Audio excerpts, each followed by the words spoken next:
This is Imam Walid Hakim. I'm here in Arctic Norway. We just finished our Taraweeh Salah. The masjid is this way.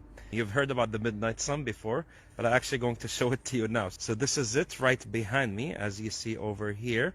It's just gonna touch the mountain. It will look like a sunset, but at this time of the year we don't have a sunset. And something else that will shock you is that this is actually west, right? But the sun is not setting in the west here. Actually, it's not setting at all. It's actually in our north. Why?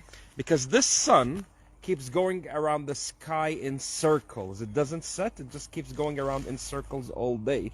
And if you look behind me as well, we have a full moon. So we have the midnight sun and we have the full moon. This midnight sun was mentioned in Surah Al-Kahf when Allah subhanahu wa ta'ala talks about the story of Zulqarnain alayhi salam, and that Allah subhanahu wa ta'ala gave him abilities to travel as far in the earth in the east and as far in the west.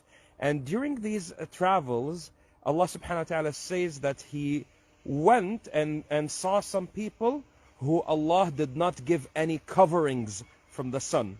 At that time when it was revealed, the scholars of tafsir have not seen this phenomena because they haven't traveled to these extreme parts of the world. If you're in the Arctic, in some places, if I didn't have these mountains, you would see the sun all day, all night. Someone say, how do you fast over here if you don't have sunset or sunrise? What do you do exactly? Now, of course, there are several fatwas, but the Muslims gathered together and they wanted to choose something that unifies them in this region. So they follow the fatwa that came from Al-Azhar about following Mecca time. So we follow Mecca time, so that's why when we break our fasting, the sun is in front of us. And some of you say it's haram. Well, the sun doesn't set, so what do you want us to do exactly? We also follow Taraweeh on Mecca time as well, and Fajr on Mecca time as well, alhamdulillah. It's not going to last like this because in just a couple of years, in Ramadan, we're going to have a real sunrise and sunset, and then we will have to follow the local time, and it's going to be very long, almost 22 hours.